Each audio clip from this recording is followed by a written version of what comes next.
Police officers had a hard time ganging up against the angry protesters at town, which is located along the Mombasa-Nairobi highway. According to the latest news, one police car was burned in the process of maintaining peace in that town.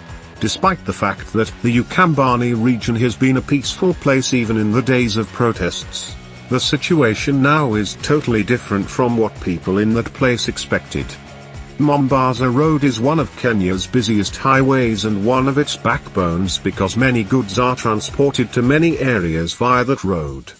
Police officers countrywide had hard time guarding innocent citizens from this wild team that is responding to Raila Odinga's call. Everybody should be careful and avoid traveling today because of the mass protests happening in our country.